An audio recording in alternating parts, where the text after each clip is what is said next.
Владата го основа Националниот совет за финансиски истраги и конфискација на имот, при што во моментов се активни 50 предмети за висок корупцијски криминал.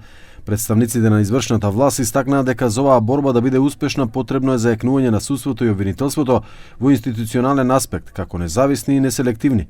Премиерот Христијан Мицкоски изјави дека државата конечно ќе застане цврсто, без компромис против криминалот и корупцијата. Тој нагласи дека борбата против корупцијата и криминалот ќе се подигне на повисоко ниво и ќе заврши со конфискација на нелегално стекнатиот имот, бидејќи криминалот не смее да се наградува.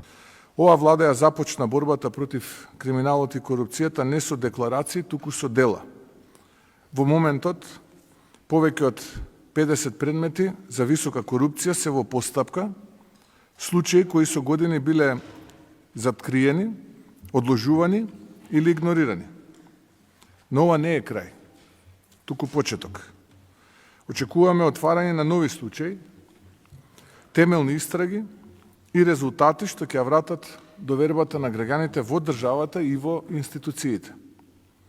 Јасно и гласно сакам да порачам, нема селективна правда, нема заштитени, нема недопирливи. Задачата на Советот ќе биде да функционира како надзорен механизам во рамки на извршната власт преку институциите со законски надлежности и одговорности, со цел проверка на потеклото на имотот и детектирање на незаконско стекнат имот, кој произлегува од организиран криминал и висока јавна корупција. Овој совет ќе го предводи вице-премиерот за добро владење Арбен Фетаи, кој изјави дека тие имаат клучна улога во координацијата, надзорот и стратешкото насочување на сите овие истражни процеси.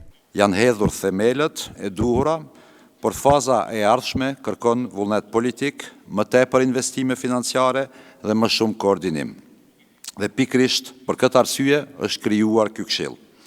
Roli i Këshillit Nacional nuk është që të zëvendëson institucionet operative, por të sigurojë që ato të veprojnë në të njëjtin drejtim me prioritete të përbashkëta, të definuara mirë dhe me përgjegjësi të matshme.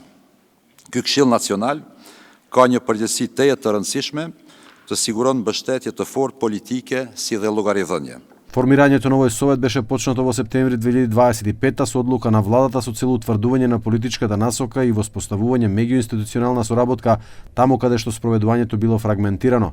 На владината седница беше изготвена национална стратегија за зајакнување на капацитетите за спроведување на финансиски истраги и конфискација на имот за период 2025-2028 и акцискиот план 2025-2026, кои како што се наведува се во согласно со европските стандарди и представуваат еден од клучните услови за интеграцијата во Европската Унија.